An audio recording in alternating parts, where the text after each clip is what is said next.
Drawing blood from the lateral saphenous requires specific procedures you'll need to master. So let's get into it. Here are some contraindications to be aware of. You may use this procedure if you're unable to draw blood from the jugular vein due to the animal having bleeding disorders, thrombocytopenia, platelet dysfunction, or coagulopathies. You may also perform this procedure while avoiding the jugular if the patient has presented with head trauma or increased intracranial pressure. Lastly, avoid puncturing through dirty or infected skin at the sampling site. Collect these supplies before drawing blood: blood tubes, analyzer cartridges, or whatever's needed to run the sample. Syringes in a variety of sizes. This depends on what test you're running. 3 to 4 needles that are 20 gauge by 1 inch or 22 gauge by 1 inch. Isopropyl alcohol-soaked cotton balls or 4x4s. Clippers. 2 dry 4x4s. And any towels, muzzles, or restraint items that may be needed. Ensure your sample tubes have your patient's ID number, last name, and first name on every tube you'll be putting a sample in.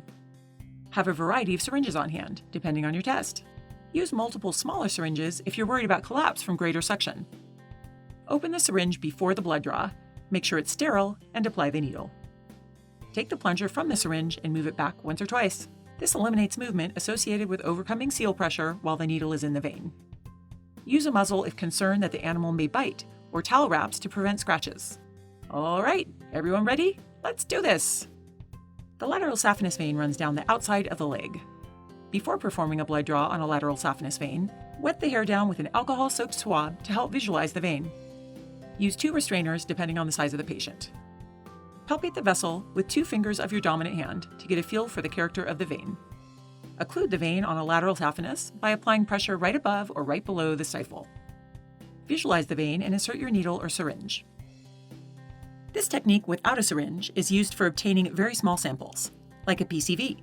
You'll need to attach a syringe and use very light suction to remove a larger sample from a lateral saphenous. Your non-dominant hand holds slightly lower on the leg. Stabilize with the thumb right up against the side of the vein, helping the vein to not roll out of place. Take your syringe or needle hub and remove the sample. If collecting a CBC or coagulation test, place the sample in the tube or cartridge immediately before the blood clots. Fill the microhematic tubes to run a PCV. Clot the tubes with clay to run the microhematocrit. Just like that, the procedure's done. Congratulations on a successful blood draw. Good work!